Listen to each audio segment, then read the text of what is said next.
അത് അവരുടെ മേശപ്പുറത്തും മറ്റൊക്കെയാണ് സൂക്ഷിച്ചത്. ഉപയോഗിച്ചിരുന്നു അയാൾ സമ്മതിച്ചിട്ടുണ്ട്. അപ്പോൾ ഇതിൽ മെഡിക്കൽ എക്സാമിനേഷൻ നടത്തിയിട്ട് ബാക്കിയുള്ള നിയമപരമായ നടപടി സ്വീകരിക്കും. നമ്മുടെ ഒരു നിരീക്ഷണത്തിലായിരുന്നു. അതെ, കുറച്ച് ദിവസമായിട്ട് ഇപ്പോൾ ഞങ്ങളിങ്ങനെ അറിവ് കിട്ടിയതിന് പ്രകാരം ഫോളോ ചെയ്യുന്നുണ്ടായിരുന്നു. അത് അവർ ഷോയ്ക്ക് കിട്ടിയ പണമായിരുന്നു പറഞ്ഞത്. എത്ര പണം കിട്ടിയിട്ടുണ്ട് സാർ? ഒരു 9.5 ലക്ഷം രൂപ. അത് അവർക്ക് അവരുടെ കൂടെയുള്ള ട്രൂപ്പിലെ മറ്റ് മെമ്പേഴ്സിന് ഷെയർ ചെയ്യാനുള്ള സാധനമാണ്. ഇപ്പോൾ അവർക്ക് കിട്ടിയ പൈസ ക്യാഷായിട്ട് കിട്ടിയതുകൊണ്ടാണ് ക്യാഷായിട്ട് സൂക്ഷിച്ചെന്ന് പറഞ്ഞത്. അവർ നിലവിൽ 9 പേരാണ്. 9 പേര് അവർ നിയമ നടപടികളും അതുപോലെ മെഡിക്കൽ എക്സാമിനേഷൻ കഴിഞ്ഞതിന് ശേഷം എല്ലാവരും ആ സംഘത്തിൽപ്പെട്ട ആളുകളാണ്.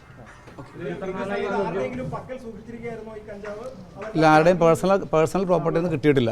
ഏതായാലും അതിനെക്കുറിച്ച് അവരുടെ ബാക്കിയുള്ള വിശദമായ അന്വേഷണം കൃത്യമായിട്ട് നടത്തും.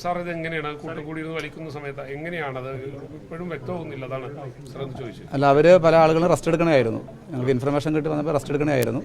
അപ്പോൾ അതുപോലെ അവർ ഉപയോഗിച്ചതായിട്ട് അവർ നിരീക്ഷണം ബാക്കിയുള്ള കാര്യങ്ങൾ